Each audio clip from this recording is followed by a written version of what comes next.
বিকেল গড়িয়ে তখন গোধূলি লগ্ন। বিশাল শামিয়ানার নিচে সারি সারি চেয়ারে বসে আছে প্রায় ৩০০ মানুষ। এখানে কোনো কোলাহল নেই, নেই কোনো অস্থিরতা। উপস্থিত সবাই পুরুষ, তরুণ যুবক থেকে শুরু করে বয়োজ্যেষ্ঠ মুরব্বী। তাদের চোখে মুখে ক্লান্তির ছাপ স্পষ্ট, কিন্তু সেই ক্লান্তির আড়ালে লুকিয়ে আছে এক অদ্ভুত প্রত্যাশা। এরা প্রত্যেকেই এক একটি এলাকার প্রতিনিধি, যারা গত কয়েক মাস ধরে রোদে পুড়ে বৃষ্টিতে ভিজে এক কঠিন নির্বাচনের লড়াই চালিয়েছেন। মঞ্চের মাঝখানে ধীর পায়ে এসে দাঁড়ালেন তিনি, শ্রদ্ধেয় শায়েক। পরনে শুভ্র পাঞ্জাবি, মুখে এক প্রশান্ত হাসি, আর চোখে এক গভীর মমতা। বিকেলের সোনালি রোদ তার পেছনে এক অপার্থিব আভা তৈরি করেছে। পিন পতন নীরবতার মাঝে তিনি মাইক্রোফোনটি হাতে নিলেন। তার ভরাট এবং দরাজ কণ্ঠস্বর পুরো প্যান্ডেলে ছড়িয়ে পড়ল।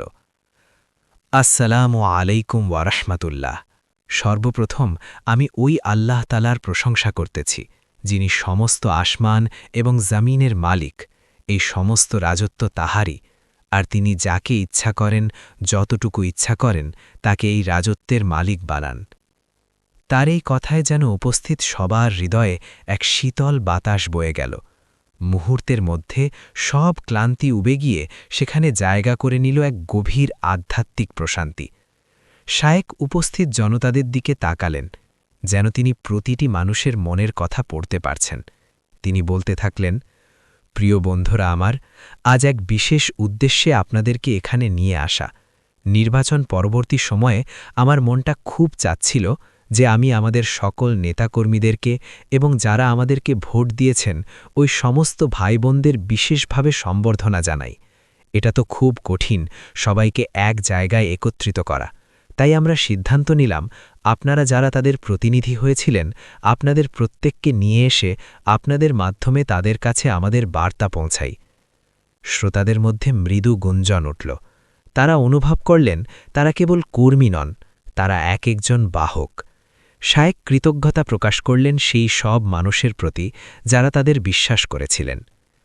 আমি সর্বপ্রথমত আল্লাহ তাআলার শুকর আদায় করতেছি এবং পরবর্তীতে ওই সমস্ত নেতাকর্মী এবং বাংলাদেশি ভাইবোনদেরকে আন্তরিক ধন্যবাদ জানাচ্ছি, যারা আমাদেরকে ভরসা করে তাদের মূল্যবান ভোটটি আমাদেরকে দিয়েছেন এবং এই কাজকে পরিপূর্ণতা দেওয়ার জন্য কষ্ট করেছেন। আল্লাহ তাআলা আপনাদের চেষ্টা, আপনাদের কষ্টকে কবুল করুক। আপনাদের দুনিয়া ও আখেরাতকে আল্লাহ সুন্দর করে দিক। এরপরেই মুহূর্তের আবহ পাল্টে গেল। শায়েকের দৃষ্টি এবার আরও গভীর হল। তিনি তাকালেন সামনের সারিতে বসে থাকা কয়েকজন মানুষের দিকে, যারা নির্বাচনে জয়ী হতে পারেননি। তাদের মাথা কিছুটা নিচু ছিল, হয়তো মনে মনে তারা নিজেদের পরাজিত ভাবছিলেন।